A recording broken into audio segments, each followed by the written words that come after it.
Okay, so Pi just walked in. He does not know. There's Pi with his badass battle scar. Machine beat me for saying Javonte Williams needs $10 million a year. Yeah.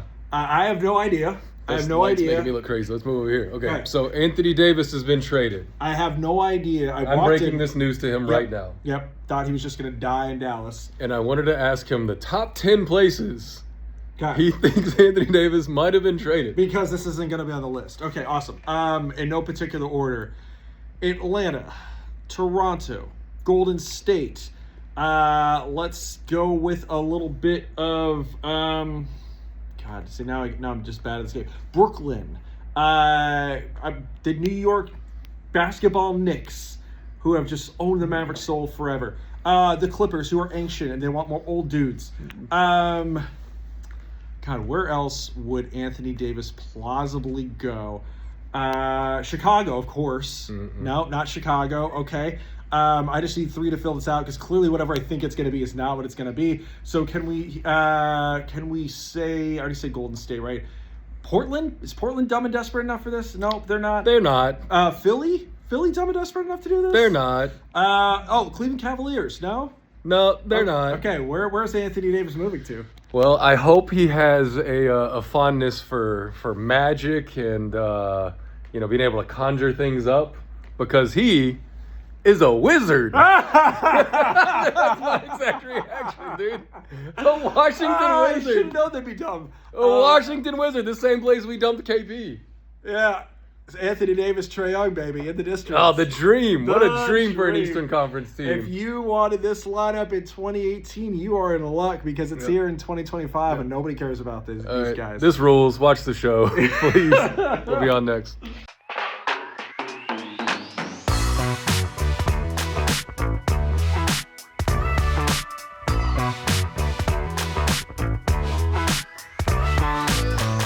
Well, that's a fun way to start another beautiful episode of StrongSide, the show. I am Mike Palucci. He is Mike Marshall. We are still working for D Magazine, still recording out of the beautiful Haymaker Studios in Frisco.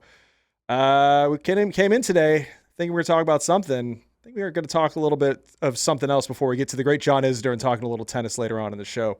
How are you, Mike? I'm great, man. Having a great morning so far.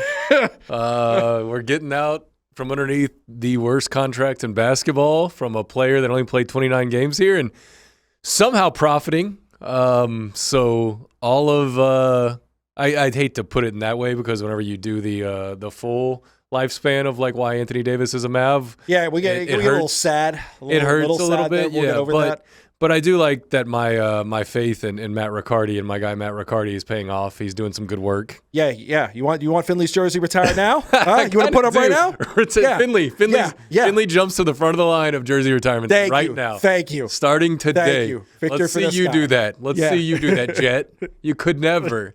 But if you haven't heard, as we were about to start the show, Anthony Davis is now a Washington Wizard.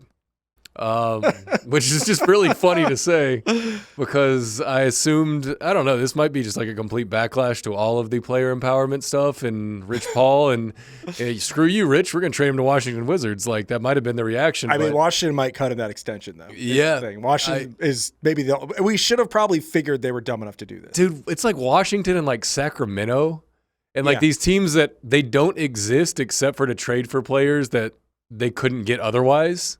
You know what I mean? Like Sacramento keeps getting like these randos. And I'm like, stop it. They could have been really good on a contending team. Yeah. And AD is going to go to Washington and play with Trae Young. And it's just like the funniest possible outcome that could have ever came to the light from all this. So it's him and Trae Young as Wizards. Yeah. Tell the good people what the Mavericks got out of this deal. Because this is where this gets wild. Let me pull out the whole thing because I'm going to read a tweet. I don't like reading tweets on air, but that's how it's going to work today. Dallas Mavericks are trading 10-time NBA All-Star. Count Anthony Davis, Jaden Hardy, D'Angelo Russell, and Dante Exum to the Washington Wizards for Chris Middleton, NBA champion and one-time perennial All-Star Chris Middleton, A.J. Johnson, who's playing less than 10 minutes a game, Malachi Branham, who's playing less than 10 minutes a game, and, interesting throw-in, Marvin Bagley III. Yeah, we'll get to that. Who a lot of people had ranked number 1 in the Luka draft, which is pretty funny now that it's full circle. 2 first-round picks, 3 second-round picks. So we had to do a little bit more digging and figure out what those first-round picks mean because they're all different kinds of first-round picks, obviously. Yeah, they're not all created equal. Yeah. And we should say, having looked into this, the first rounder is Oklahoma City Thunder first-round pick from this year, which means it could be the last pick of the first round. Yeah. I think the other one was, several years out. 2030 Warriors. 2030 Warriors pick with protections, right? Here's the thing, man. Let's peel the curtain back a bit. When we were making Tell the me show what we're about to talk about.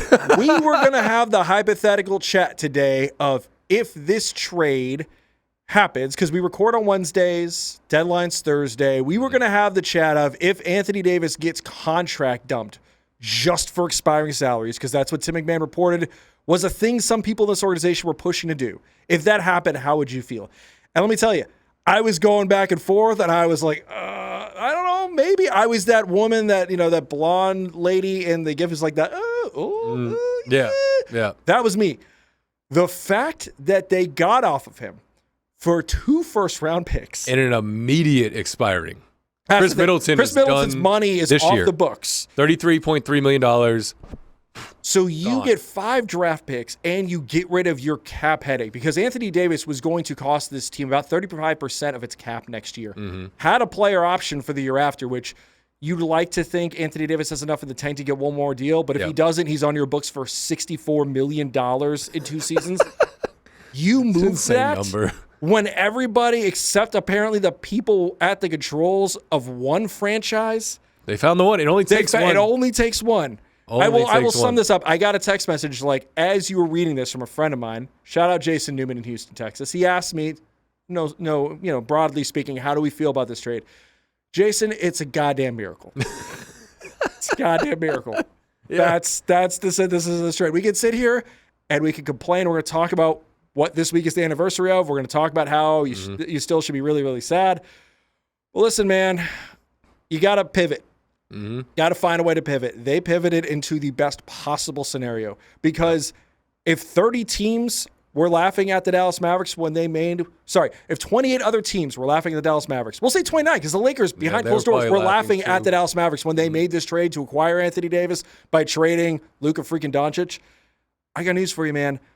28 other teams are laughing right now. Yep. 29 if you count the Dallas Mavericks because I would bet nobody thought they could get this deal. This is unbelievable. Yeah, and the fact that it happened the day before the deadline tells you they hit the smash accept button whenever they saw this. No takebacks. Yeah, they were. I can imagine the phone call in which it's Middleton's a matching salary. Okay, I can wrap my mind around Middleton. That's interesting. He's expiring this year. That clears things up real quickly. Right. I can jump back into free agency immediately and build the team I want to, or the next GM can build the team he wants to.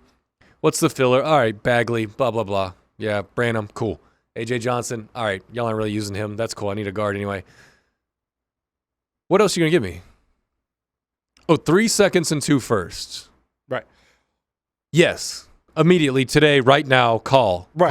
Call it in right now. So let's... Right this minute, because I'm not getting an offer that is close to that in terms of liquidity by getting off Chris Middleton and creating that much cap space. Yep. And you can have a boatload of money, starting in May. Yeah. If Kyrie Irving goes away, which I think he has a player option going in the next season, or there's flexibility there. I can't remember whether it's a player option or he just gets out of it.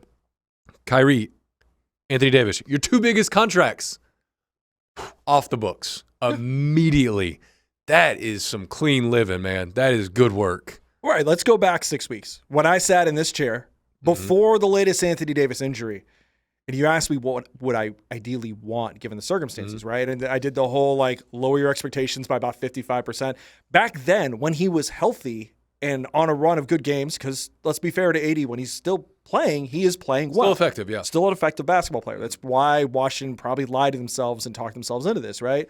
What else were they going to get, though? It's the Wizards. Yeah, right. They're trying to get, huff the fumes of 2018 with Trae Young and Anthony Davis, right? But I sat in this chair before the injury, and I said the best you could hope for, no bad money. Yeah, clean books. A first-round pick and a young player you like. Yep. They didn't. Then he gets hurt. Yeah. And all of their leverage seems to evaporate. And you hear these reports that Atlanta's no longer interested, that Toronto's no longer interested. You saw me. I named Chicago 10, already made their move. I named 10 teams in this cold open that may or may not, like, in my dumb brain, were like, oh, I could see them being interested. They probably weren't. Yeah. Not a single one of those 10 probably wanted any part of this. Yeah. And yet still, you walk out of this, okay, you don't get the young player, but you get 2 first-round picks, 3 second-rounders, which isn't nothing. That's more than table stakes in today's NBA. Yeah.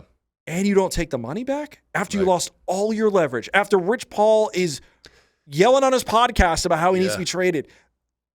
A goddamn miracle. That's the thing, is that if you don't have leverage on the asset, right? If you don't have something that somebody wants, then you are dealing for something else besides straight player for player.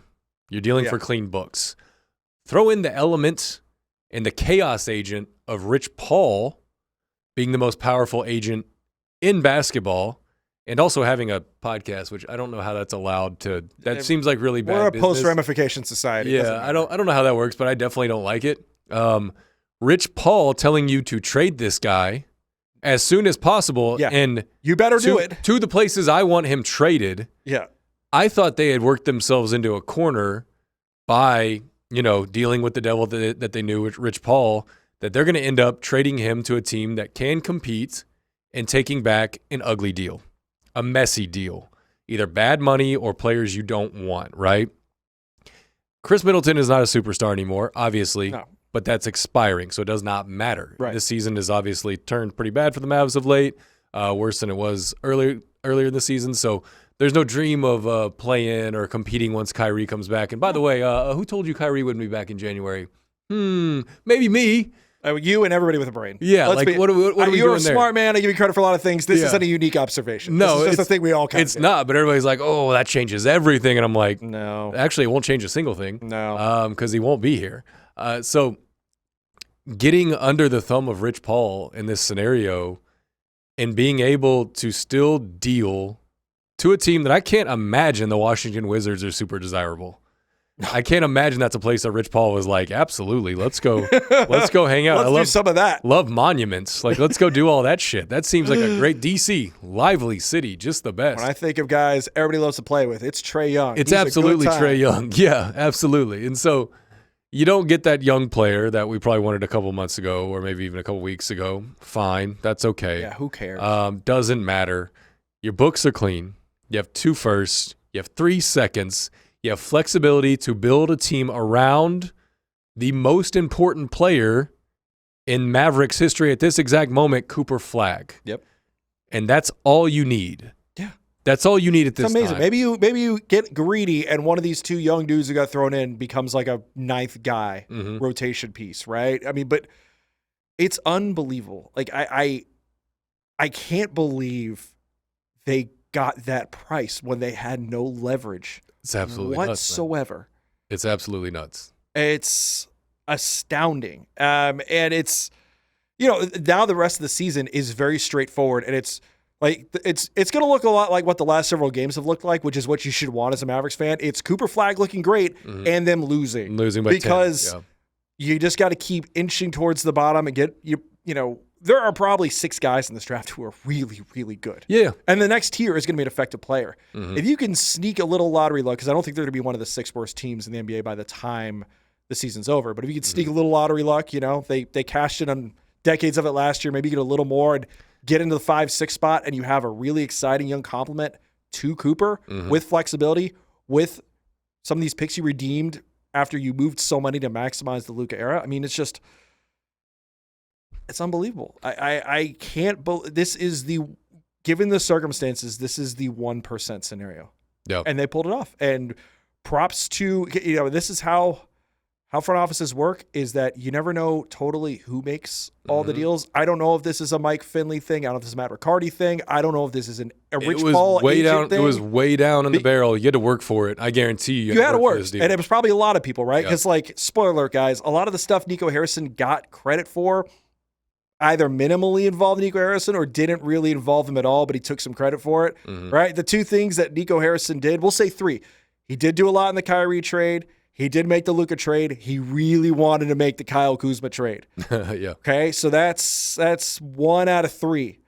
And the other 2 failures, the one big failure doesn't excuse any of it. But a lot of this stuff gets done by people that don't necessarily have the title general manager. So I don't know who to give credit for, but whoever that person is, or whoever those people are, because more than likely it's more than one person. Good work, Matt. Good work, Michael Finley. Get it up next week. None of this Cuban 10-year wait between retired jerseys. Get Finley up next week. I don't know if they're done, to be honest. They might not be. There's 24 hours. At the time we record this, right? By the time you watch this, they might have done something else. I think this is pretty obvious and like drastic signaling that the rest of the season we're done with it. And the guys that are on this team right now that don't fit or cannot play next to Cooper Flag, trade them for whatever you can get. And by the way, that means PJ, Gaff, Clay, Kyrie. Like, how much could you get for this? Yeah, I mean, they could do more tomorrow. And by the way, like the 10th sub point in this whole story is that the other guys they traded this deal are guys who don't fit around here, right? Yeah. D'Lo was out of the rotation in a few weeks. He didn't fit from day one. No, I told you that. No, yeah, everybody but the guy who used to be the GM knew that one. Yeah. Jaden Hardy always held a candle out for him for a few years. Very obvious he's not going to be something that you build around. And Dante Exum, I do feel bad. The guy can't stay healthy. Yeah. But you know, you're already in the process of moving things. Really, the reality of the situation is that the only guy on this roster who you can squint and say with a modicum of hope could be a guy that in 5 years you know could play an important part next to Cooper Flag is Derek Lively, if Derek Lively's body holds up. And that's the biggest if of all time right now. Yeah. I don't like the odds of that. And Nimhard might be something, but it's sure, but you trade Ryan Nimhard if you need to. Oh, absolutely. If you need to get a deal done, right. He's in that deal. Right. It is very telling that Najee Marshall does this interview with DLS yesterday. It says, I want to be here for the rest of my career. Yeah. And everybody loves it. And for the record, I like it too. I would be all for a great role player and a dude like Najee sticking around in pro culture. And then Jason Kidd pregame being like, well, he could get traded. Yeah, exactly. That's cute. That's great. That's all well and good. Even a guy like PJ Washington, who I think more people are starting to asking themselves, does he fit with Cooper? Very good player for the record. Yep. Not throwing any shade on a PJ Washington, but skill set wise might not be what you want with the Cooper Flag. PJ is always fun when he's like your sixth best player. Like that's just like I really thought for a minute it was really more like fourth. I mean, he can. In the right scenario. In the right look, and how they were building around Luka. Yeah. Yes. If you have one of the 3 or 4 best players in basketball, yes, that's fine. Right. Well, it's also just his skill set with Luka was what they needed. His skill set with Cooper is kind of basically like it's too interchangeable and not differentiated enough. It's like 70% of Cooper Flag in every way. Yeah, and it's gumming up the works of like you want to move Cooper wherever Cooper's most convenient, not worry if you're inconveniencing your role player. And that's kind of what's going to happen here. Yeah. Like he'll kill somewhere else if they trade him. You know. Yeah. But yeah, they might not be done. They might do more things, but they don't have to right now. Yeah. They bought themselves time as much as anything. The long-term implication, I was trying to do some math because like the sites aren't updating quickly enough. Like Sport Track still has Anthony Davis and Chris Middleton on this roster, which is a confusing way to update a website. But $70 million in cap space is what I'm seeing. With Kyrie off the books or with Kyrie there? I think with Kyrie there. Okay. Is the possibility for this offseason. Yeah, and the goal... You can have 70. Right, and so here's the thing. Like, we don't know if this is the sort of trade that makes Matt Riccardi a full-time general manager here, or if they go bring a Dennis Lindsey back, or if they go get somebody else. Yeah. But what you want to do is whoever that guy is, you want to give him the best possible starting hand. Yeah, you have to. And now they have. Yeah. And so the beauty of this is that person could roll in here and see that $70 million in cap space and be like, we're going to do some things. Or that guy could be like, you know what? My dude... The only guy that matters is 19. I'm going to take a year, and I'm going to wait. And we're just going to get the lay of the land. I've got my picks. I've got my flexibility. And we're just not going to rush this thing. And you can do that too. Yeah. That's fine. It's also a fine approach. Yeah. They have options now. They have optionality as, just freaking consultant McKinsey people might say. Optionality. Yeah. And an hour ago, they had very few outs. And this fixes, it checks almost all the boxes besides getting a young player that you can dream on. It takes an anvil off your chest. That's the only box that it doesn't check, to be honest, from what I was wanting to accomplish out of this at that point. And as we talked about, once he got hurt again, you lost all your leverage. Yeah. So the fact that you walked away with this, yes, incredible. Absolutely incredible. We probably should talk about what else this what week led is. to this? Yeah, you can't. It's fitting that 1 year later, We talked about this before, that you don't really start getting closure until Nico's gone and until Anthony Davis is gone. And one of those people is far less culpable than the other person, right? This ain't Anthony Davis's fault. Bless him, he tried. Absolutely nuts that we're here already. What a year, man. What a year. Cannot believe that we're here already, that everything that caused all of it has been undone within a year. Not corrected, undone, right? Because you fired Nico and you've got Anthony Davis out of here and you're back to just nuts and bolts. Let's build a team with Cooper Flag. I can't. It's going to take me a while to register that the harm that was done, everyone on the external side and internal side realized as quickly as they could that this can't stand. I think everybody called it right when it happened. I think the real incredible thing about this trade is I can't remember something that happened locally where everybody was this angry, because nobody's ever been this angry about anything in sports. But everything that everybody thought, except Nico Harrison, everybody and their worst impulses, the moment this trade happens, your gut reaction, you're screaming into the camera on social media, your text to your friends, your phone calls, all of that. Every bad impulse you had, you were right. You're right. About all of it. Yep. We all knew. And we all knew where this was going. And I remember waking up to it the next morning. And I remember, because this is part of my job, thinking, well, I got to write. What do I write? And I took about half an hour to process and do scan reactions of just other people to, just my sanity checks, make sure I wasn't thinking anything different. Right. And to try and tamp down some measure of the just overarching what the fuck just happened of it all. But the column I wrote, you can read it on dmagazine.com, right? I reread it the other day. I put it in the newsletter this week. You can sign up for the StrongSide newsletter at dmagazine.com.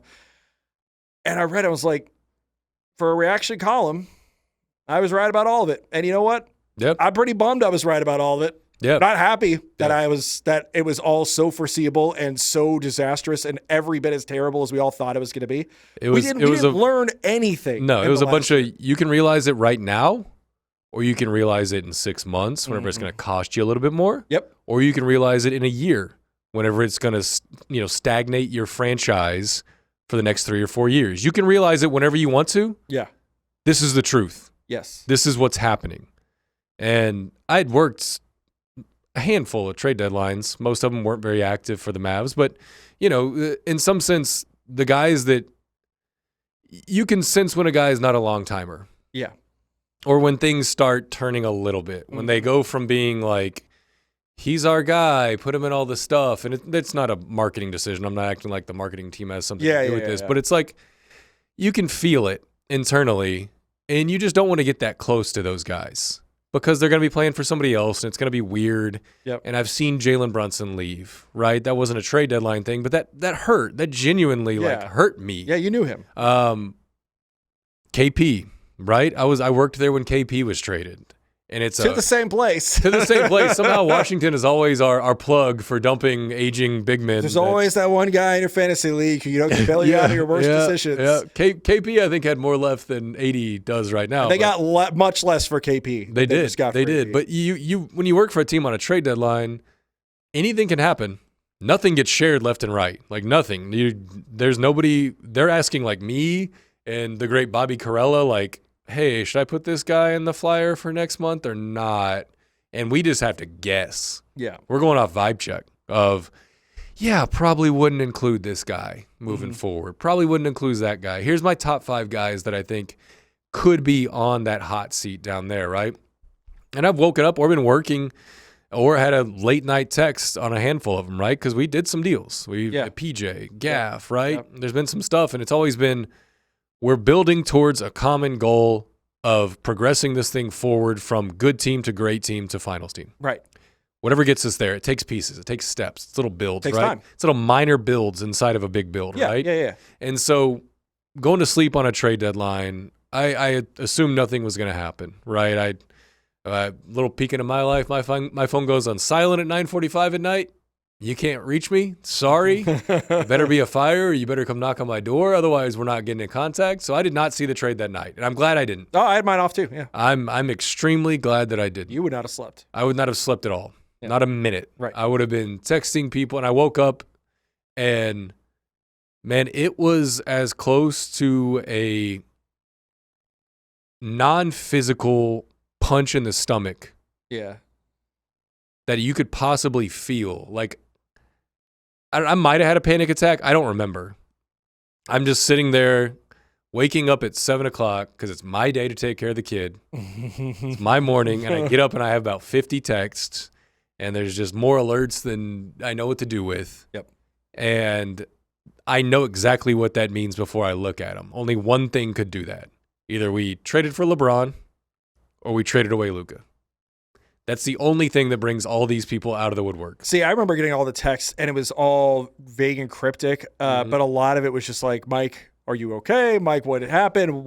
How do they do this? And I didn't even register it could be that. That was outside the bounds of what I thought could happen. I sat there and thought, did they trade Derek Lively for a win now move? Ooh, okay, yeah. At the time when live stock was still really hot and everybody was super hyped about him, Luka long term. And I was like, did they just trade him for like some 31-year-old big to try and juice this process and like short circuit the long term? Yeah. Because I have NBA sicko friends. They text me about dumb things. And then I saw what it was, and it was just like, it just like broke the moral, like the accepted, like theoretical framework of what you think could happen. Because you can't trade Luka Doncic. You just can't do that. No, it's for what they got back. Well, like I was like, Lakers, okay. Well, number one, that just pisses me off on like such a fucking mineral level of my existence. Yeah. That my best player in my franchise history, or second best, we can argue that all day, is now a Laker. And I should say, as somebody who lived in LA, was a lot of Laker fans, Laker fan friends, every one of them, except one who lives here, who's kind of a dick about it. They're the ones who are like true Laker. I grew up in LA, all around this stuff. Their reaction was just basically apologetic. It should have been. They were just like, this is been cool for us, but this is weird, and I feel bad that this happened to your whole city. Yeah. Because this is kind of awful. Yeah, and it was, I've said it before on this show, it was wrong at the time. Yeah. It was wrong yesterday. It's wrong today. It'll be wrong for the rest of the existence of humankind that this trade happened. And the only reason it happened is because it was a power play by Nico Harrison to get somebody out of his way, or a collection of somebody's out of his way, so that he could continue what he'd been doing the previous, whatever it was, year almost, to grab power and gain favor with the ownership group. And get anybody that's in his way, Mark Cuban out of the way, Casey Smith, all Luka's friends. Luka, his management. Everybody. I can't stand anybody being around me having more power than I do. And I've gotten away with every other move because ownership is that head-assed that they've let me do it. And now we're here. Now we're to my final play, and I'm going to convince them, and I've been working on this for a long time, that Luka's not the guy to take you to a championship. All that stuff you've seen, you don't understand. I got it up here. I got it. I can build shoes. I worked for a corporation. Look, we've said this before. It was always about power, and all of the discourse about Nico Harrison, from the people who actually know some things. And be clear, I only know some things. I know a fraction as much as you do, or people know even more than you, right?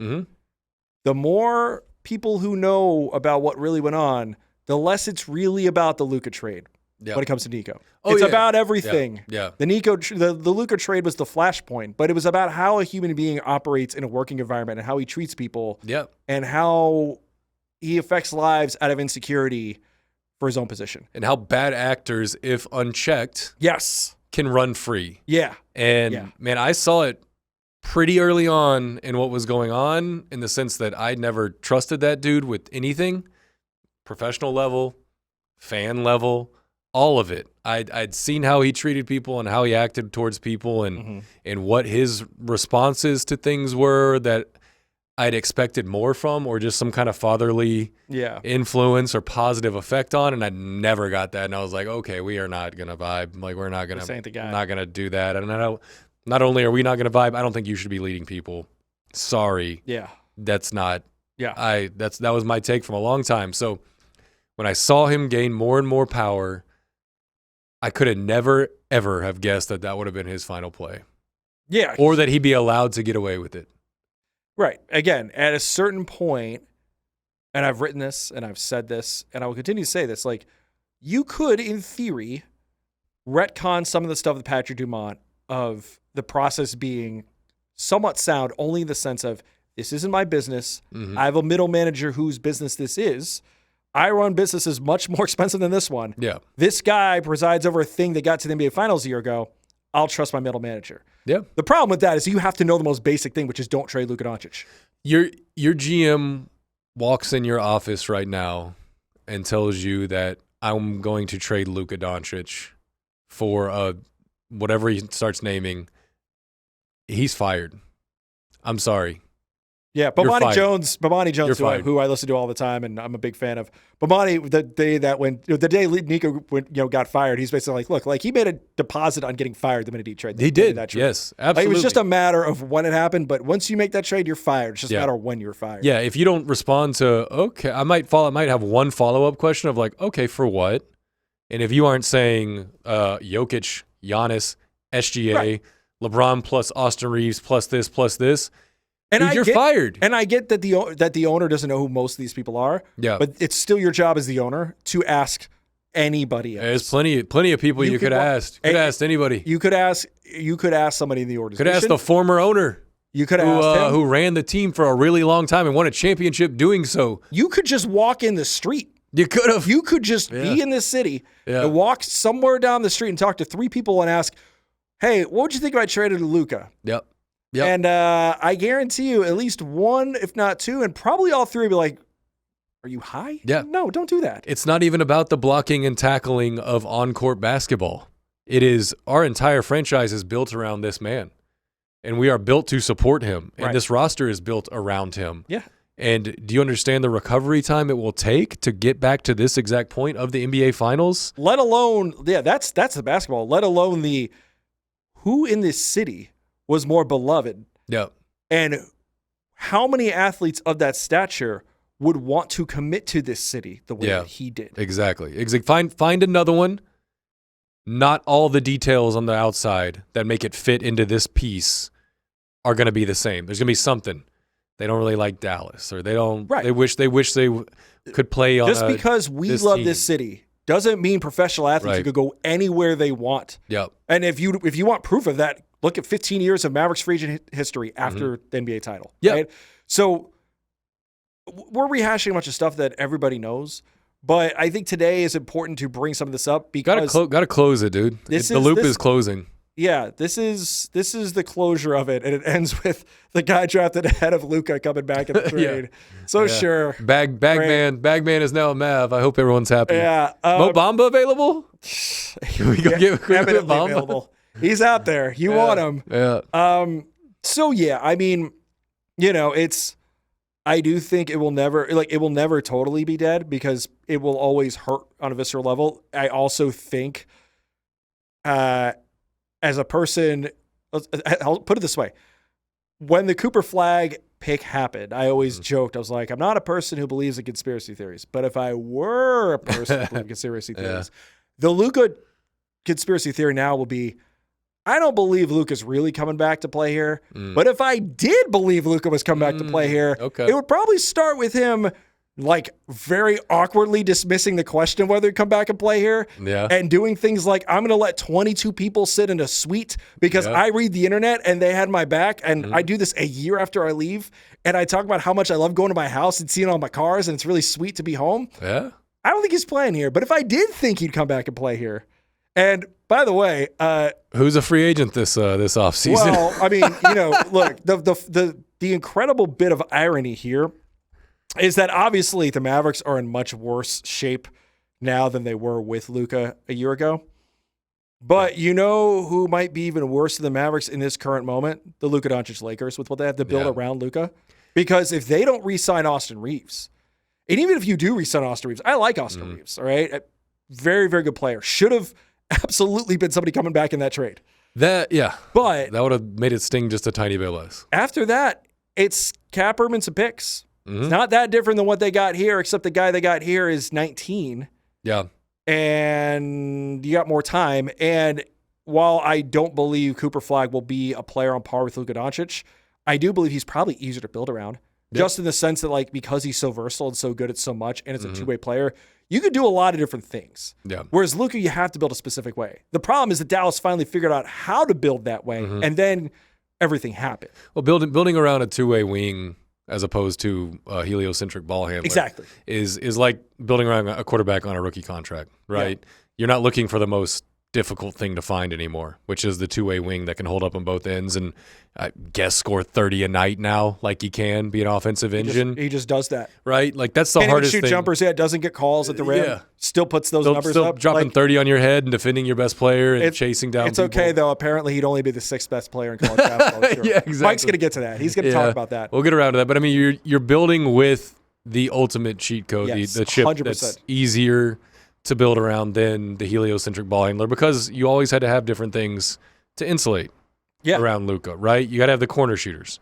You got to have a defensive stopper that can guard one or two or three positions depending on a switch, right? You got to have the dunker, right? Cooper Flagg, I'm like, okay, give me another Cooper Flagg and maybe a couple shooters, and I think he can make most of the rest of it work. Yeah.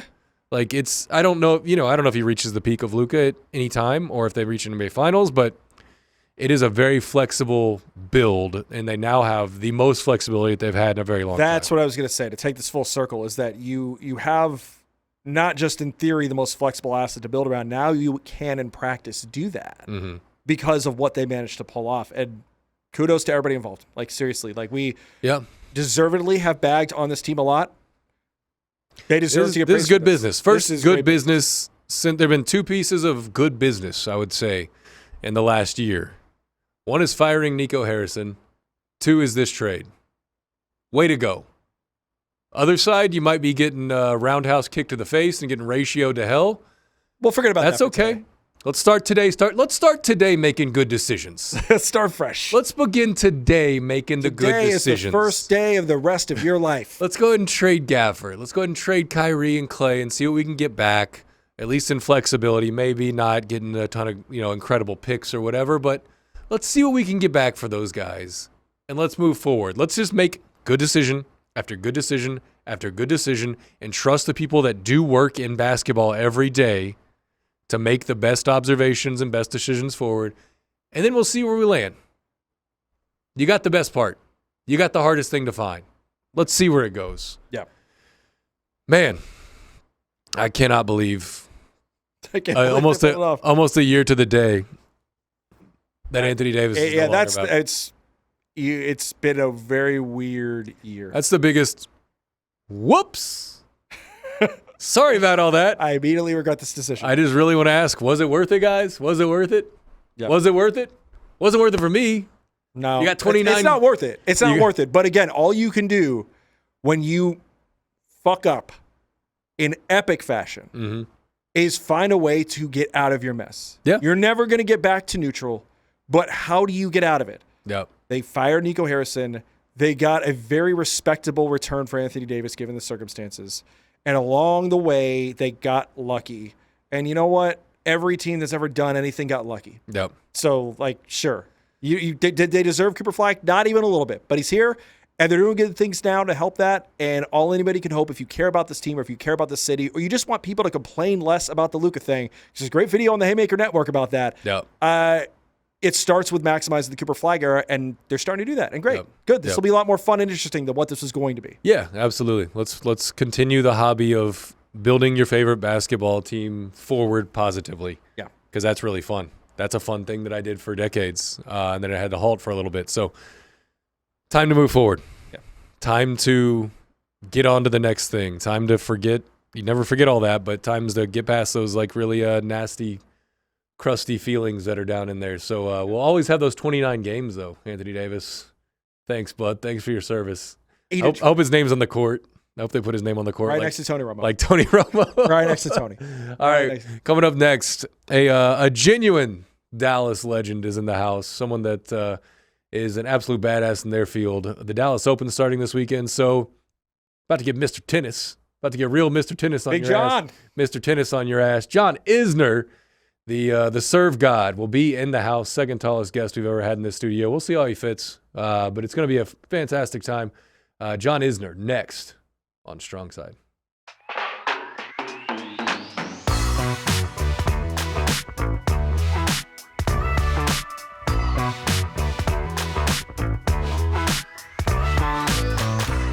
Welcome back to StrongSide, episode 12. It's Mike, and we have the second tallest guest we've ever had on the show. Can you guess the first one? 41? Yep. Yeah. That's awesome. The serve god in the house, John Isner. How are you, man? Thanks so much for coming up here. Yeah, I'm glad to be up here. Thanks for having me on. This is a really, really cool studio. Thank you so much. Yeah, Dallas Open Week, one of my favorite things. You're the ambassador. Only fair we yeah. bring you in for this thing. Yeah. And I remember, so 5 years ago, I guess 4 years ago, right? 2022 was the first one. And I talked to you briefly on the phone. You have no reason to remember this interview. But at the time, it's an ATP 250. Field's basically you and Grigor Dimitrov. Yeah. Fast forward to now, this is an ATP 500. Yep. 3 top 12 players. It's in the Star. If you're an American male on tour, you are making time for this event. Yeah. What had to happen for this thing to explode this fast? Because this is the 5th year, and it's just light years ahead of where it was at the beginning. Yeah, well, the tournament had to start off with success out of the gate, and it was played at SMU at their indoor tennis facility, which was amazing. They were able to transform that place into a kind of build the temporary seating in there, had about 2,500 seats, created an amazing atmosphere. Like, it was really intimate, and the tournament did very, very well there for 3 years. Then there was an opportunity to partner with the Dallas Cowboys with this tournament, and opportunity for the tournament to go from an ATP 250 to an ATP 500, which is a really big deal in tennis speak. For people that don't know tennis, that's a big jump. It's more ranking points. Most importantly for the players, that's our currency as players on tour is ranking points, more prize money, more everything. Everything's just bigger when it becomes a 500. And the Dallas Cowboys got involved. How can you say no to that? Right. And look, as amazing as SMU was, there was room for this tournament to grow, and I think it's in the perfect spot right now at the Star. Yeah. So you, in addition to being the ambassador, you're still on the court for this thing. You're doing what we are calling the All-American Classic. Doubles match. It's you. It's Andy Roddick. It's the great John McEnroe. It's your podcast co-host, Sam Query. Yeah. What are the rules of engagement for something like this? Because we can rip the Band-Aid off here. Yes. There's a 66-year-old man on the court with 3 of the most powerful servers of the last 25 years. Does that hurt him? Are you taking some of the gas off? Are you letting it rip? How do we handle this? Well, unfortunately, the gas that I have right now isn't like the gas I had 2 years ago. I think you can still rip something I still will take my serve amongst all the 4 of us on court as the best serve out there, but it's not going to be too serious. Okay. No, it's like we're not going to be competitive. Like, Andy Roddick's one of the most insanely competitive. I can't really speak for him, but I think he'll have fun with it. Yeah. And not care about the result. At the same time, it will be good tennis because you have 2 Hall of Fame tennis players. You have Andy Roddick in the Hall of Fame, John McEnroe, one of the greatest players of all time. Everyone knows John McEnroe. He transcends tennis, right? You don't have to be a tennis fan to know John McEnroe. So I think for the fans that come out on Saturday night and here in a few nights, it's going to be a very nostalgic, for them to be able to watch John McEnroe. It will be a lot of fun. We'll put on a good show. You just scare him a few times. Just bring him back a little bit. Yeah, I mean, I can't promise like the best quality tennis. Yeah. But you will have fun. Yeah. For sure. Yeah. Awesome. So you've been retired for 3 years now, which in an individual sport can be a lifetime, right? Yes. Like the game can completely change. Yeah. What's different now than 3 years ago whenever you were involved? Well, I think these players now, they keep upping the ante with movement, how they move around the court. And I started seeing this about 4 or 5 years ago, and I practiced in 2021 with Alcaraz in a tournament in Mexico. And this is at the time he was ranked like 150 in the world. He's like 17 years old or whatever he was. And he was like, it was so funny. He was like so happy to practice with me. He was like, "Oh, thank you so much for hitting with me." And I watching this kid hit and move around the court, and I'm like, "Whoa!" Like this kid. I told my coach, he's going to be number 1 in the world. Like you could just see it. The ball just came off his racket differently. Obviously, He's ascended to the number 1 ranking spot in the world. John Isner, number 2, isn't far behind him. Those two guys right now are dominating the sport. Right. But they're also the 2 best movers in the sport. But it's not just them. They're so physical on the court, and they move. They get out of the corners so quickly and back to the middle of the court, and they're able from deep and back in a corner of court get so much on the ball. So the movement in the game, it's not so much the technology. It's not the racket. It's not the string. It's the athletes that have got a lot better in the last 15 years, I'd say. The other thing that's happened since you left, it's already starting before, but now it's really at the forefront, is this is the best American men's depth we've seen in a very, very long time. What's responsible for this uptick? Why is it happening now after, I mean, really, there were probably 20 years where people were wanting more. You would be there, and there was always be a couple, but 4 guys who are really in the top 20 as stalwarts and a number behind them that are kind of upswing too. It's just cyclical. I mean, it was only a matter of time in my mind. When I was the number 1 ranked American, I was ranked the number 1 American for like 9 years, maybe even in a row. I was always top 20 in the world. I was sometimes in the top 10 in the world, but there were some periods of time where I was ranked, let's just say 13 in the world, and the number 2 ranked American was 48. Right. I was kind of all by my lonesome up there. Not the case right now with Ben Shelton, who's playing in the next Dallas Open. Taylor Fritz is playing. Tommy Paul is playing. Francis Tiafoe is playing. Brandon Nakashima is playing. There's a lot of young Americans that are also playing that no one's ever heard of, but they will hear of in a few years' time. So American men's tennis right now, super deep, of course, led by Ben Shelton right now and Taylor Fritz. Mm-hmm. So it's 8 or 9 majors in a row. Is it 9 now with Yannick or Carlos splitting all those? Yes. I watched Yannick, and I think people are almost surprised when he gets to a ball, like that gasp of like, I just hit a great shot. And then like, oh my God, he got to that. And he like tricks people. And Carlos, you're right. The explosiveness is like, I just haven't seen that before in that sport, right? Yeah. Like the best athlete usually doesn't play tennis. I would put Carlos up there, and I mean, maybe I'm a little biased, but it's for one of the best athletes in the world. I believe it. Yeah. You know, if he wanted to be a, Real Madrid footballer, like he could have been, right? Like you kind of just like pick your poison with him, and he chose right playing tennis. He's very charismatic. We're lucky to have him. Like our sport is lucky to have him at the very top right now, for sure. Yeah, I mean, he looks like a soccer player, like a football player almost. He's just like, I don't know, and he's getting more buff now, which is scary. Like he's only 22. Yeah, and exactly. Sinner's only 23, and so they haven't even hit their primes yet. I mean, let's argue their primes are at 26, 27. So it's pretty scary. Well, it's kind of funny because we come off of this era when people are sitting there saying, well, at some point the big 3 will be done, and then we'll see some parity. Well, it might just be 2 guys now. That's it. Yeah, it's like it was the big 3. Now it's been coined like the new 2. The new 2. Yeah. But one of the big 3, he's not going away anytime soon. Right. Obviously, Novak Djokovic, what he is doing now, in my mind, again, I'm biased. He's on the Mount Rushmore of all athletes of all time. In my mind, he's got to be on Mount Rushmore. What he's doing right now at almost 39 years old, it's unbelievable. Competing for Grand Slam, making a Grand Slam fight, winning the Olympic gold medal last year. It's completely absurd. Yeah. So they're obviously insane, but there are dudes like in that caliber of athlete now. You mentioned Ben. He's very twitched up, right? Yeah. Very Jack twitched Draper. up. I watch him. I love watching Jack. Yep. I'm sad that he's been out for a while. Yep. Technically, whenever you get into a major, what separates Yannick and Carlos? How are they always there? Like that takes such a long time, right? It's just so many matches, but they're always there. They just built up so much confidence over the last couple of years, just so many wins that even their below average level is still better than everyone's best level. And in the Grand Slams, it's one thing to beat those 2 players in 2 out of 3 sets, which still doesn't happen often, but is a lot more attainable. Beating them in 3 out of 5 sets is a whole different animal. That's why you saw the big 3 with Rafa, Federer, and Djokovic dominating all the Grand Slams for so long, just beating them in 3 out of 5 sets.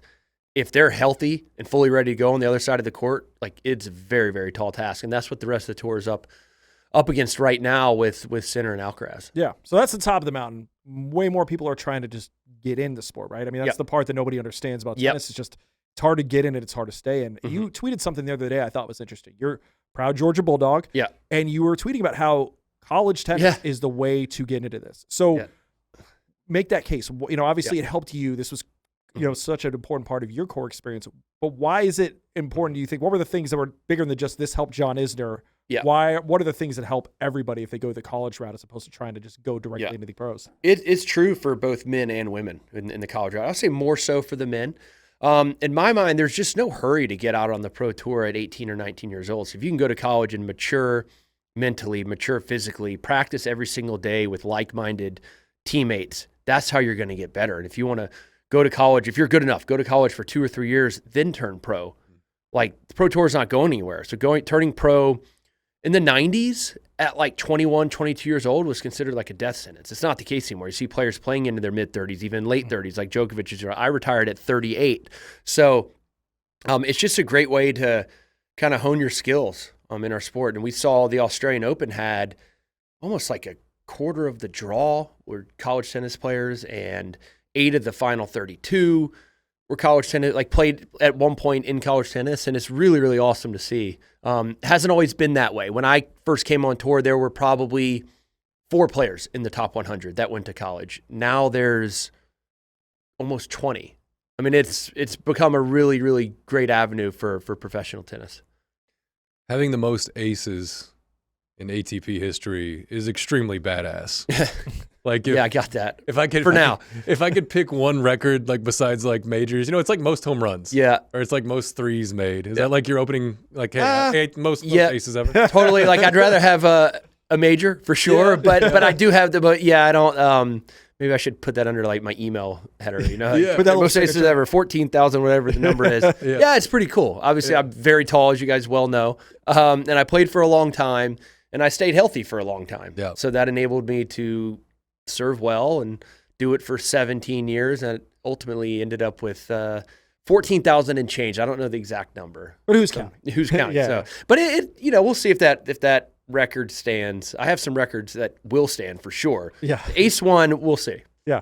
Yeah, having played a little bit, and I play a couple times a week, and the most frustrating thing if you don't play consistently is, okay, my serve is gone today because I haven't played in a couple weeks, right? Yep. So and the shoulder feels like crap. It's really creaky God, and cranky. Yeah, Exactly. I can't imagine with all the 1,500 aces on the shoulder, but it's like almost that leap in development that you get, right? Of like, I can play, and now I can also serve. Yeah. And I can get my first serve in, right? Mm-hmm. And I love a good training montage. So tell me like how you harness this nuclear weapon that's on your shoulder of like, I can do it.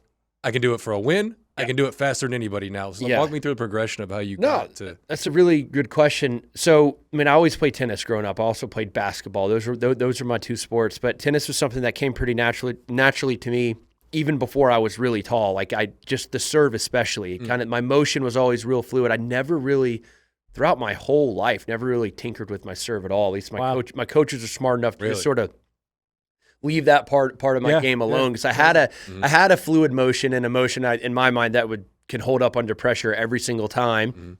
Then I grow a lot, then I get stronger, and I'm hitting buckets of serves every single day.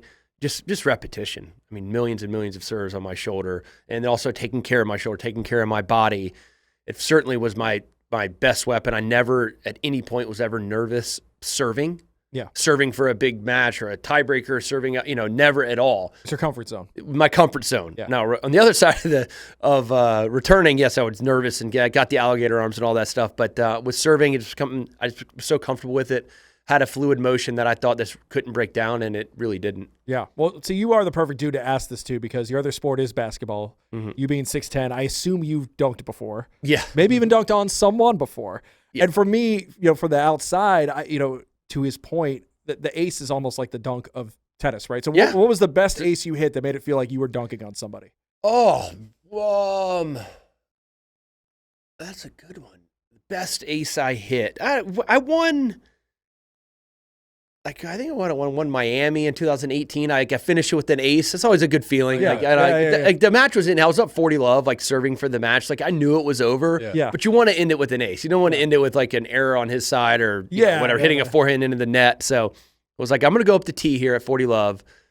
And if he doesn't guess completely right, he's not going to touch it. And that was the case. Yeah. So, sort of dunked. So that's really more the dunked on baseball match thing. point That's there. more just, I'm throwing 100 miles an hour right now. Totally. Yeah. Like, if you can hit it, you can rename it, right? Yeah, For Major League. Yeah. That's it. Yeah, it's when someone guesses like right side and you still smoke them. Yep, like, that's a good feeling. Well, some players have obviously guessed right. It happens all the time, and they connect. So if I hit a serve 100, let's call it 140, they guess right and they connect. They can send it back at 120 on the forehand side, especially. That's happened a bunch. Yeah, you made that work for you and developed around that, right? A lot of the guys nowadays that have the humongous serves aren't necessarily like getting to the top 20 where you got with it. What's keeping, like, I think of like Riley, right? Yep. who gets in there. Know and your I'm like, stuff. I'm like, oh my god, dude, I watched all of it. You know your stuff. That's great. I'm not kidding. And so I watched Riley, and I'm like, that's the scariest weapon I've ever seen. Yeah. And the rest of the game's not there. Yep. What's keeping guys that have that special ability, like you did, from getting to where you got? It's the movement, I think, but also in like Riley's case, it's been health lately. Like being so big, you guys well know, like in basketball players and any athletes that are really tall, we are susceptible to injury. Right. We're just bigger. There's a lot more body. We weigh a lot more than our opponents. So taking care of yourself is like critical. So I had a great run, a great clean bill of health for a long time. So I consider myself very fortunate there. Riley hasn't really been the case for him, but it's also the movement. When you're 6'10", 6'11" on the tennis court, yes, you have a huge weapon in your serve, but it's you're not going to move as quick as a 5'10", 5'11", 6-foot guy. And so when you get in these baseline rallies over the course of a match, the math's not going to work out for you. Yes, you can win 3, maybe 4 out of 10 baseline rallies here and there. You're going to hold your serve, but you really kind of have to do some stuff within your game to differentiate yourself, and that's make your opponents uncomfortable, come into the net, put pressure on that way. But you're not going to win long baseline rallies against most opponents over the course of time. Do you have nightmares about Nicholas Mahut? I did. I don't anymore. The PTSD is gone, I think. And I won the match. Yeah, exactly. So I can't imagine his life after that. Yeah, that's... Well, it's actually, there's a lot of funny stories, little anecdotal pieces that not many people know. Like, so we played on court 18, played on it for 3 days. And, so we finished the match the third day. And all I knew is that he was also a very good doubles player. So he always played singles and doubles every tournament because he was really good at doubles. And, of course, he hadn't played his first round doubles match yet, but he had to play doubles after that loss, after playing for 11 hours. It gets worse. They put him on court 18. Oh, yeah. no. Like just establish a 2.5 hours. So like our match finished, they had like, let's call it a women's singles match. And then he was on after that. And not only that, court 18 is where a lot of press like happens, like up on top of court 18. If anyone's ever been there, there's all the cameras, like the British, the ESPN, this and that. It's all there up on top of court 18. So when you're playing on that court, you can see all this stuff going. You can't really hear it, right? But you can see it going on. See players getting interviewed. It's right there. And I was like making the press runs, and he was down there playing doubles. Oh, you just chased him around the rest of the day? On court 18. Did he win the match? The doubles I can't match? remember. I'm going to say yes because he was so good at doubles, and amazingly, he was able to just roll his carcass out there and get back on the court, which I couldn't have done. I was going to say, if somebody said, all right, John, go play doubles now, how would you have reacted to that? Yeah, just no. It wasn't to the physical part. It was just like, there's just no way I can do it. I just don't have I just want to sleep. I had no way. Yeah, you have a handful of like crazy long matches. Yeah. Nothing like that. That's insane. Like I know they did some special stuff at the end, but it's almost like after you get past day 2, I'm like, put him on the main court. Like, get a new announcer in there. Like, I wanted it to be like prime time. You know what I mean? Yeah. Like Game 7 of an NBA That's Finals. Yeah. No, like once you start a match on a certain court and you get delayed, whether it's due to light or whether you have to stay on. Not have to. You don't have to, but most times you stay on that court. Yeah. Yep. Have you seen 7 Days in Hell? Yes. So funny, dude. It's funny. I assume raunchy. It's inspired by that. Yeah, totally. Like, it just was whoa. Like, like, I didn't even hear. I remember when that came out. It was like someone's like, "Have you seen this?" I'm like, "No, I haven't." And someone sent me the trailer. I'm like, "Oh my god!" And it was like only a week away. I hadn't heard about it at all. And all of a sudden, boom, here it is. It's hilarious, man. Yeah, I really. It was. They had some, raunchy. talking an all-star cast too. It's like Andy Samberg and Kit Harington, right? Yeah, it's crazy. John Snow, Andy Samberg. Like they got everybody in tennis to do like funny lines. And it was great. Yeah. I was surprised you weren't in there. I was just saying, I know, right? You're the dude who inspired this whole deal. Exactly. Give me some royalties. They were like, maybe it's too touchy. But once you are into like hour 5 of playing somebody, you've tried it all. You've shown all the cards. Yeah. This is how I'm going to play this. Yeah. How do you stay mentally tethered to, okay, I'm going to hit this. He's probably going to do this. I'm going to be over here. I got to keep my feet moving. Like just all the stuff that goes into just lasting that long. Well, yeah. I mean, like when the 5th set once it kind of got past 10-all, like you still have this belief, all right, let's hold serve and I'm going to get my looks. Just stick with it. Stick with it. It's going to happen. It's going to happen. And like, that was my belief, at least until like 25-all. It's like, holy crap. Like, but then it's like, oh man, I'm just exhausted. I just want to hold serve and get to the sidelines. At that point, I'm not even thinking of anything. Sure, yeah. Like, there's not much thought going on. I'm just sort of in a trance out there, but I'm still holding serve. And, it's grass. The conditions are really good for serving. And he's serving incredibly well too. And like, no, we didn't give an inch. And then the second day ends and we didn't finish the match at, I think 58 all. I mean, I'm a little hazy on some of the details, and that was when it just became like, what, like, What are we doing here? what are we doing here? Yeah. What have we gotten ourselves into? We had to, we ran out of daylight again, and we'll go in the locker room, try to finish this match for the third day. Was after that match that ended on the second day where we didn't finish, that's when I knew how like it was like a worldwide story, like not just a tennis story by any means. Yeah, still looking at that scoreboard's nuts. Yeah, it was a basketball game. I mean, 70 to 68. Yeah, it was a high school basketball game. Exactly. Yeah. But when you go to bed at night between those days, Yeah. like, what are you thinking? Because it's a different ball game than I have a new match tomorrow. It's I have to somehow get back and do this again. And Well, I'm just worried that I'd wake up the next morning and feel just so bad that I like either. Of course, I was going to take the court, but that I wasn't going to put forth a great effort because I just felt so bad. And I remember I didn't sleep well either. I mean, I was so tired. I was like overtired. You know, like you get overtired. I couldn't sleep well. So I'm like, I woke up the next morning, I'm like, this is brutal. But I got to the courts and like I still had all that adrenaline. yeah, Hadn't let go of the match yet. So all this adrenaline was still in me. So my body's still coursing with adrenaline. And his too, because he was fresh as a daisy out there. His hair never moved for 11 hours. He had the hair gel. The conditions were right for it. Yeah. It was like London summer. It was it's got great 60, flow going on. 65 degrees, like no humidity. Like I didn't even change shirts in that match. It wasn't like, conditions weren't a factor at all. But went out there the third day. I actually felt really good physically, like great. And I told my coach after I won the match, like, I think I'm going to be fine for my second round match. I was way too optimistic there. Because once I sort of let go of the match, finally took that deep breath and to kind of let it all out, like my body just like shut down on me there. Yeah. And I was young at the time too. So I watched it this morning, at least the last like 30 minutes, and like just the genuine. Why would you belief. do that? I don't know. Yeah, We're thorough here, Sean. You I'm not here to might waste be your the only time, person man. in America that. I mean, they put the whole 11 hours I know. on YouTube. I've never. You couldn't. It was remarkable. You could torture terrorists like- with that. Get a lot of information out of gonna it. ask Watch how much 11 money it hours would of this take. match. Yeah, exactly. But I mean, how much of it was even just when you win? What percent of this is triumph versus relief? It was more relief. Well, I know. Yeah, I know it's but relief, like- is but it like, 90% relief? Yeah, Or is something. it- It's like 80% Yeah. relief, probably. Like, then you want to show a lot of respect to your opponent. You don't want to, it was just a first round match, right? I just wanted That's to the get crazy on with thing. the tournament, right? And I couldn't. Yeah. I lost. To put it in perspective, how bad I felt. I lost in the second round. I got killed, but everything was hurting. My neck, especially, like your tennis player, you need to be able to move. Like I had a super crick in my neck. Yeah. So it's hard to play tennis with that. But I went out there and I had 0 aces in my second round match. I went from 113 to 0. Wow. It was the only match in my whole career I had 0 aces. Yeah. Understandably. And so that match was tough to escape too, because everyone wanted to talk about it, rightfully so. Yeah. Yeah. And then the very next year, I show up to Wimbledon in 2011, and I play him again in the first round. It was horrible. This won't go away. It won't go away. And if you're not Federer or Nadal, like you can't really request stuff like with times when you want to play and what court you want to play on.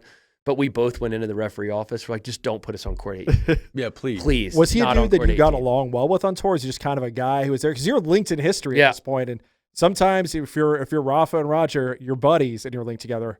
Other times might just be a guy. Like, did you know him well at all before this whole experience? He was just a guy Yeah. before the tournament. Yeah. And I knew him. I knew he was a good player, especially on grass. Yeah. He was like a player you didn't want to play in certain tournaments. And I didn't think he was like a super nice guy. I just didn't have much interaction with him. Mm-hmm. You share a court with the guy for 11 hours and you realize he's like a super sweetheart, a really, really good dude, like an incredible guy. So the story early on this season, I think, is coaching changes. Like, which is a weird thing to talk about in general. But and then also people adding serve coaches, right? A lot of the top players are adding like what they're calling serve. Well, Coco made that famous at the US Open last year. And so it makes me think about just like the individual aspect of the sport and burnout for players. Yep. And how you might just need somebody else on the other side that's saying different stuff to you. Totally. But then I've never done it, so I'm just assuming. So I wanted to ask you, like, do you need a different person in your ear every once in a while? Do you need a different person that comes in and says, hey, okay, I'm now your serve coach. I'm going to teach you how to do it this way. Like, what is the psychology of coaching and specialized coaching? For me, I think at the highest level of professional tennis, I mean, chances are you've had really good coaching to get you to that point. And it's more of you need a different voice telling you the same message. And then you just absorb it a little bit more than if you've heard the same. It's like it's any team sport, right? Yeah. It's like, all right, the coach is just kind of worn out his welcome. Like the players just aren't quite listening to him. It's not that he's saying, playing the wrong defense, playing the wrong offense. It's just you need a new voice in your corner, and the same goes for tennis. I mean, Alcaraz changed coaches. That was a big story this offseason.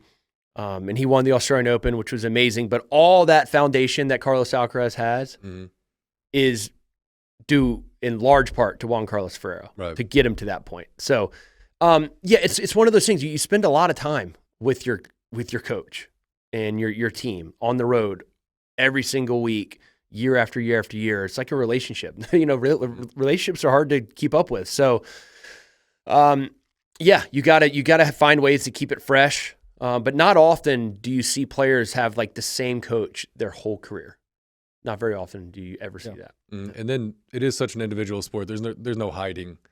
It's all you, right? So I see a lot of the younger kids now are like literally taking a year off or 6 months, and just the reality of burnout when it's just you versus your body. Yeah. And you versus like yourself. Yeah. Did you ever hit a patch in your career? I know it's different for everybody of like, I need a break from this. But you look like you soldiered through all of it. But did you ever have a stretch like that where you thought you needed a break? Well, not in college and not in professional tennis, because you can't afford to just take a break unless you're hurt and you have to take a break. But it's like, I'm going to take 6 months off, because I don't, no, you can't do that. Your ranking is going to drop. You got to keep up with it.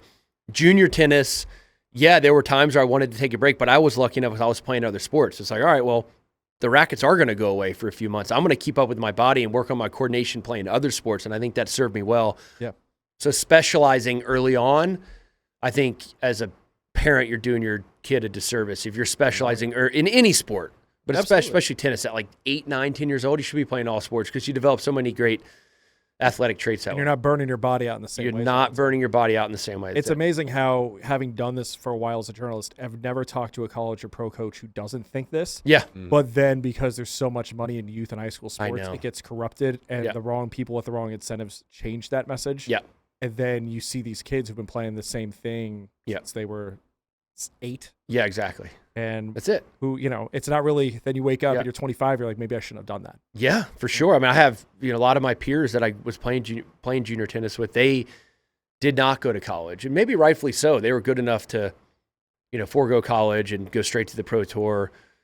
Then they're 18, 19 years old playing against 25, 26-year-olds on the week every single week on the road and losing, and their confidence takes a hit, and then they just get burned out that way. Yeah. So, I wouldn't recommend if my kids, they are playing tennis, and if they become like good at tennis, like no pressure on them to play tournaments, to play the big national tournament at 13 or 14 in the summertime. Like, now let's go vacation, and I'll get on the court with you, and we'll practice, and we'll work hard, and you'll get better.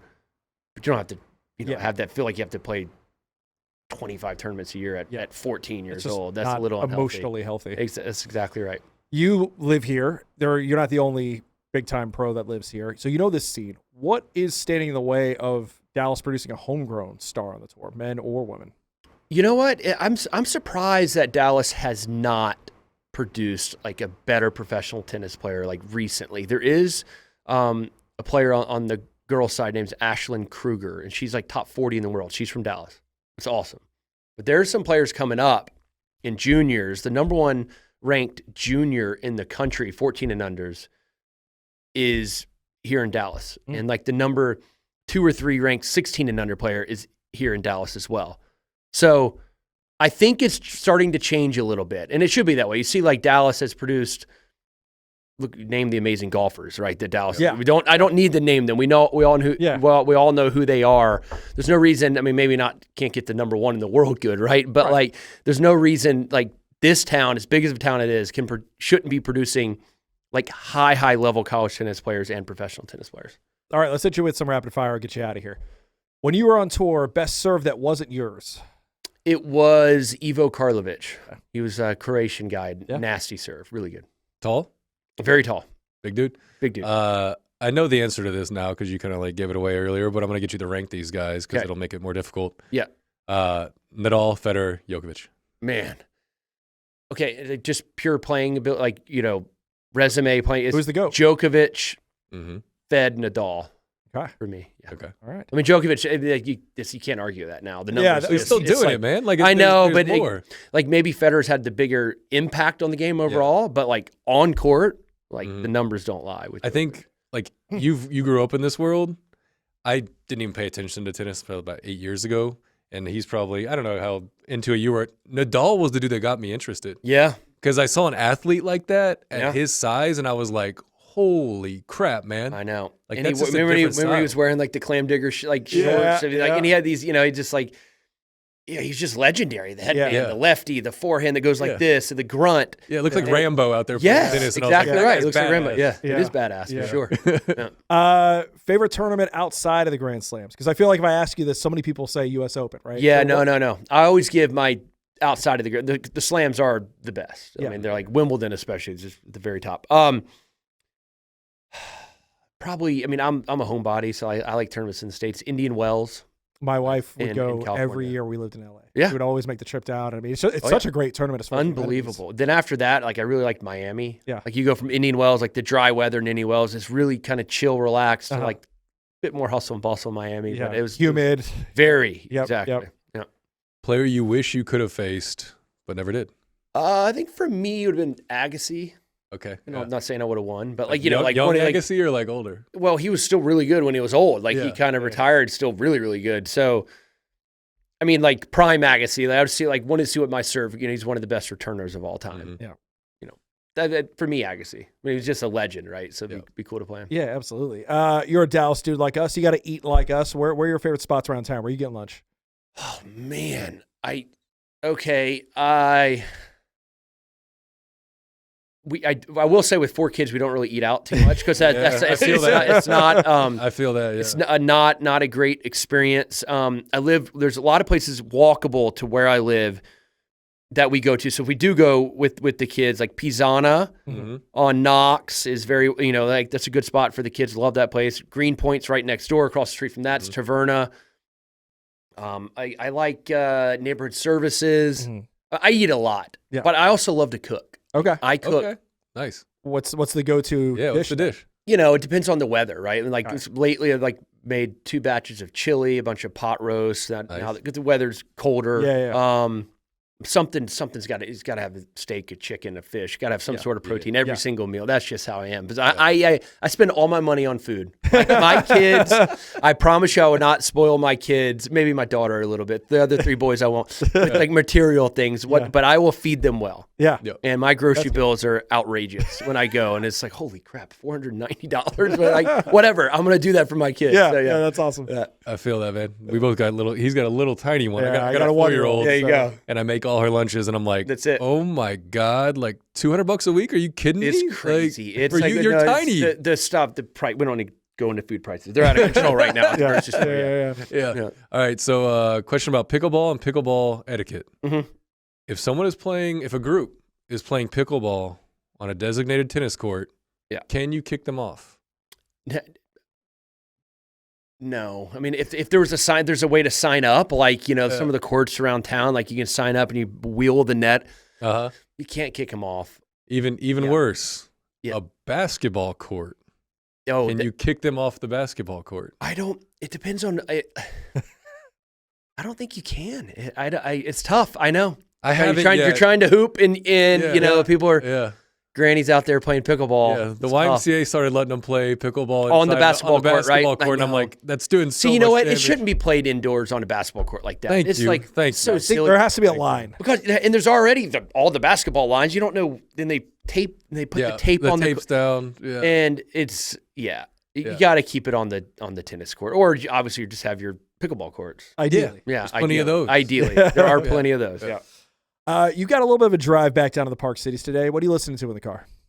Just like podcasts, probably like Okay. Something. Or I got it on ESPN radio, Okay. NFL radio, NHL Network. Love Okay. listening to that. Okay, you're a hockey guy. I'm a huge hockey I guy. see the Whalers hat, so I should have Love hockey. It's probably my favorite sport. Can't play a lick of it, but love it. Okay. Love it. Yeah.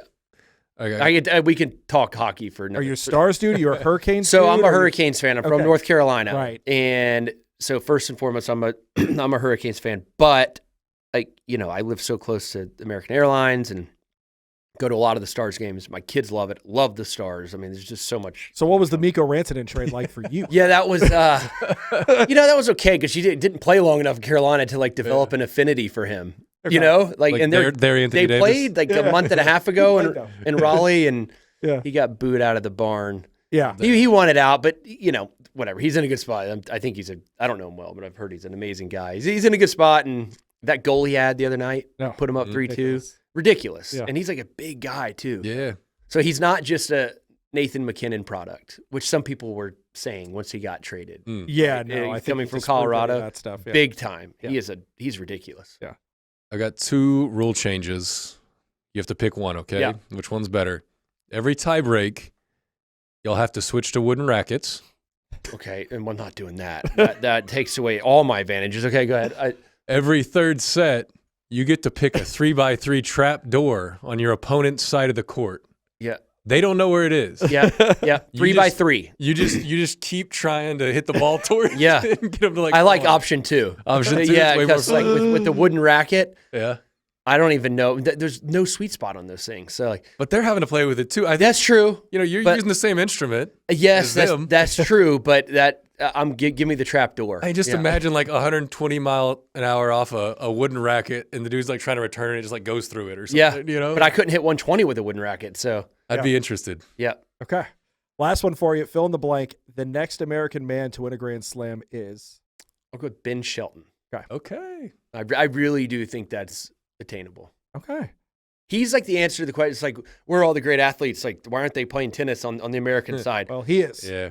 He could be an NFL linebacker in my mind had he Yeah. Yeah. stuck with football, because he did play football growing up. I mean, Yeah. he's that physically He's a built. beast, man. He's a beast. Yeah. He's an absolute beast. You haven't seen an athlete on the American side. We haven't seen an athlete like him, like choose tennis and be as good as he is. Yeah. Really fun to watch. He's a unit. Awesome, man. Thanks for hanging out with us. Tell the people about your show. You do this. sort of Yeah, thing for a Nothing living Major. now, too. Yeah. We have a podcast called Nothing Major. Thank you for asking. It's like me and 3 co-hosts. Sam Query, who's going to be here on Saturday night. Jack Sock and Stevie Johnson. We call it Nothing Major because although like we were all really good at tennis, like none of us won a Grand Slam. So call it Nothing Major. Yeah. And it's no disrespect to us, but it's hard to win one of those. So That is- we got a great name. I think we nailed that part. Kind of rolls off the tongue real nicely. But we're goofy, and Andy Roddick has a great podcast as well. Yeah. Ours is a little different than his. I think it's better. I'll tell him that on Saturday. He's coming here Saturday. No, we're all friends, but we have fun with it, and we're growing. Like we've been growing ever since we started last July. I think so. A year and a half in. Awesome, man. Hey, thanks for hanging out with us. We'll see you at the Dallas Open. I bet you got more in that serve than you think you've got. So All right, we'll see on Saturday. thank you so much, man. Appreciate All you. right. Thanks, y'all.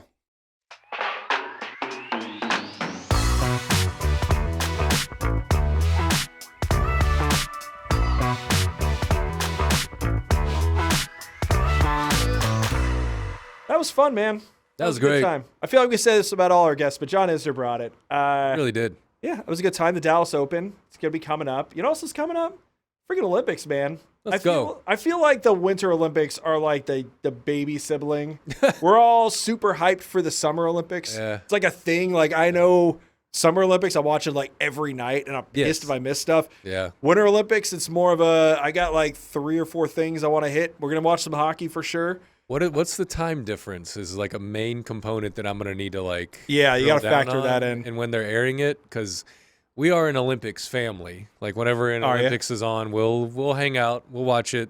Having a kiddo that is like mildly interested in sports, Yeah. she'll find somebody she's interested in, whether it's figure skating. You have a 4-year-old girl. You're going to be Yeah. watching figure skating. Yeah, bro. we're gonna be in the figure skating. You're into that. Right? It's gonna happen. Mine's too little for this yet. But yeah, I asked my wife the other day, I was like, because, we mainline those Olympic summer games. Yeah. I was like, you want to watch the winter games? She's like, we'll catch some. And I think that's the prevailing You feeling. can get hooked on some storyline.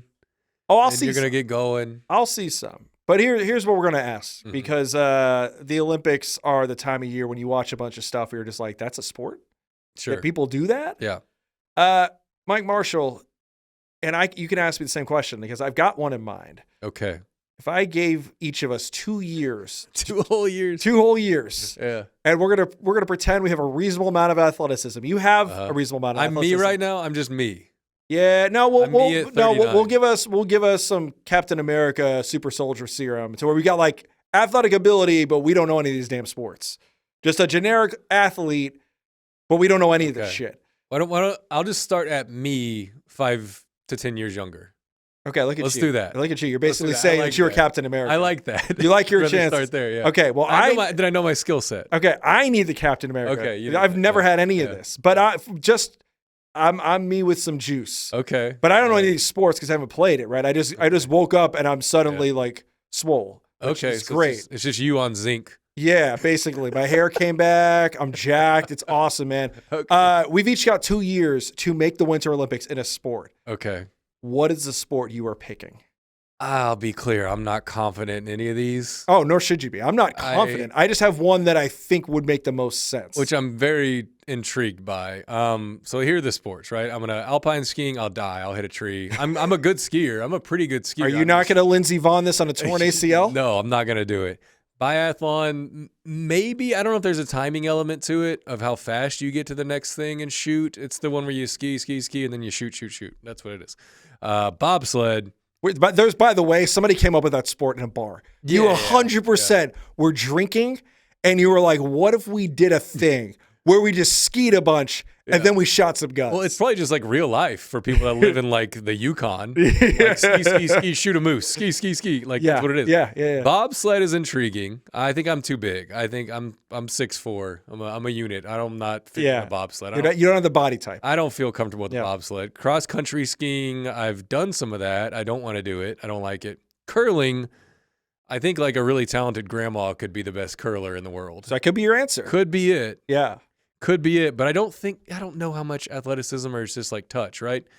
Figure skating, no. Freestyle skiing, the man in this picture is upside down and I just die. I would just die. Yeah, you want. I don't launch. I go skiing. I can drive things fast. That's the extent. Nothing's going airborne, okay? We're not doing any of that. All right. Hockey, I'm going to come back to. Really? Luge is a lay down the. Yeah. You know what I'm talking about. The sound effect. Nordic combined, I don't know what that means. No. Short track is like the speed skating, I think. Like Apollo Ono, yeah. Skeleton, that looks like what we did last week whenever it froze over and we just flew down the hill, right? Ski jumping looks as scary as the other ski launching one. I don't want anything to do with that. Ski mountaineering.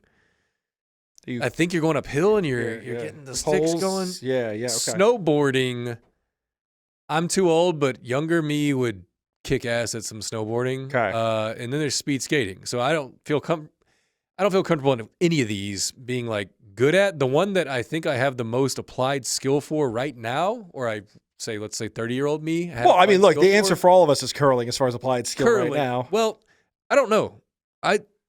Hockey, I think I could be pretty good at. You think of all the things. Of all of these things, you think of them are, hockey? That's the closest to the other sports I play. You have to be NHL elite caliber. Jason Robertson isn't in any of the damn Olympics right now. Yeah, you haven't seen me though. You're 2 years. You're going from outside the league to Olympics. Maybe I'm thinking if I like took a different path in life.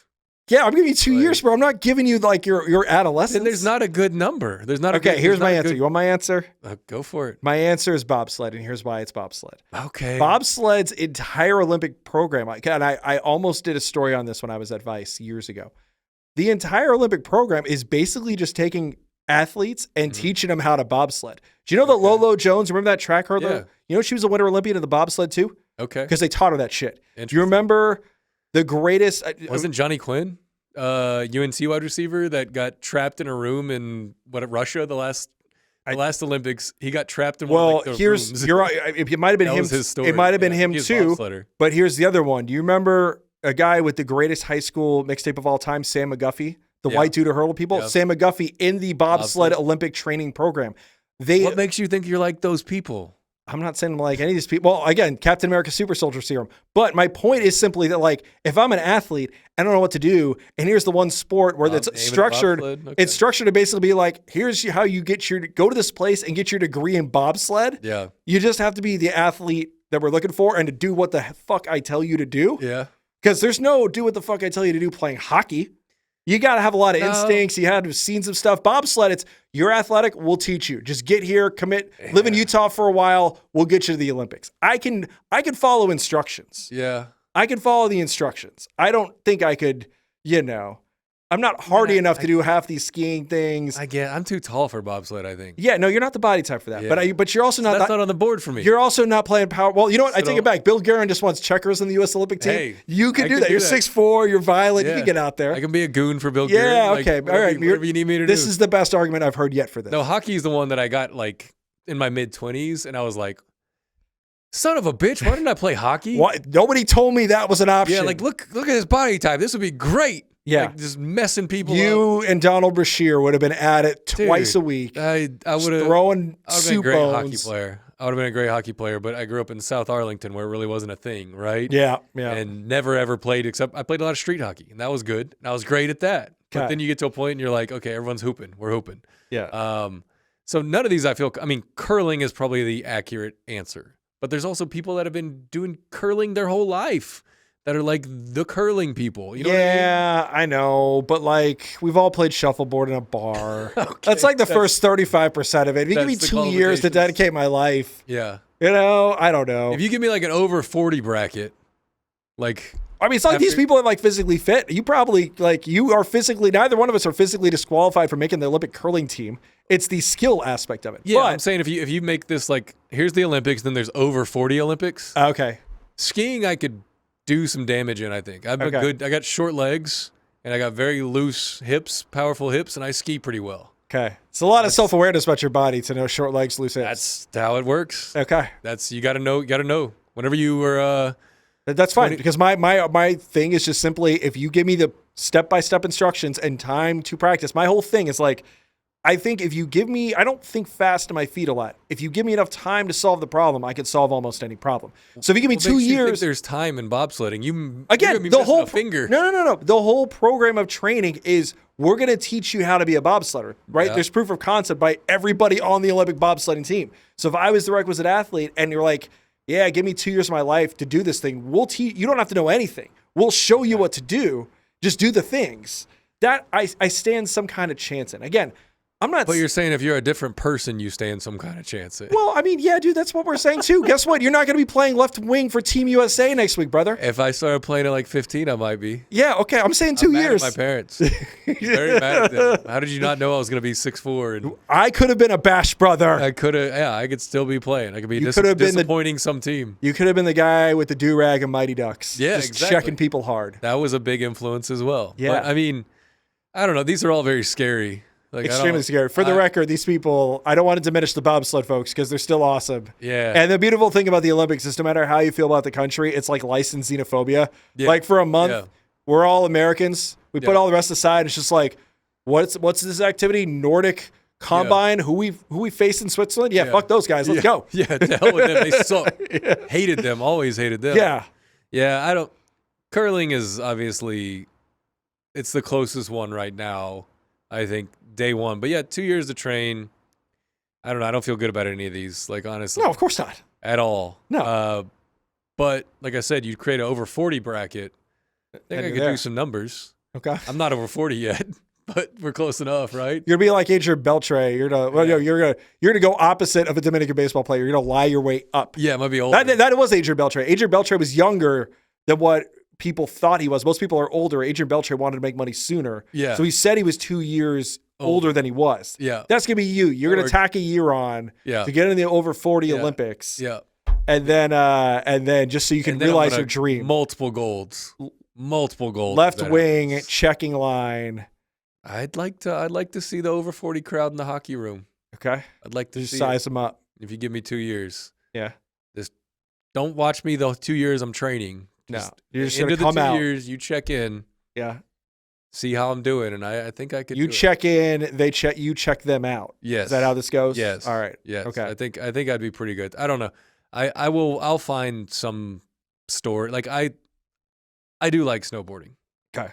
Not that I personally snowboard. I'll watch that. Yeah, I'm gonna watch most of because I played whatever the snowboarding video game when I was little. Oh yeah, yeah, Cool yeah. Borders. Yeah, well, it was didn't it come off the bat? It was like 1080 snowboarding. There was 1080, but there's also cool boarders, depending on if you're PS or. Yeah, I was an N64 kid. Yeah. So I was four borders too. Okay, so I was thinking, yeah, it ruled. But I'm thinking as far as the list of stuff, I'm definitely watching. It's hockey. Mm-hmm. I'm gonna watch like the bobsled luge thing. I'm all about that. Yeah. I mean, I feel like figure skating's like swimming, where there's no other context to which I care. Yep. But in this event, I will care. It's like the glamour event you get sucked into that you would never get sucked into in any other circumstance. Yeah, it's so funny. Like you start watching these and you know like absolutely nothing. Like I've never watched. I've walking into this with zero combined previous knowledge. Right. And by like the end of day one, you got takes. Be like, that looks like a 9.4. Yeah, you have takes. You have takes. Yeah, and then there'll be like a couple that's doing figure skating, and I'm like, yeah, they're the best. They're the best in the world. You can't short arm that double axel. Yeah. You just can't do it. Last time there was like that Canadian couple that was doing the figure skating. I just remember there was a Japanese guy who was super good. Everybody's throwing like stuffed animals onto the ice for him. Yeah. I was like, that's a pretty cool tribute. Maybe that was 8 years ago, but there was a Canadian couple where like both of them were like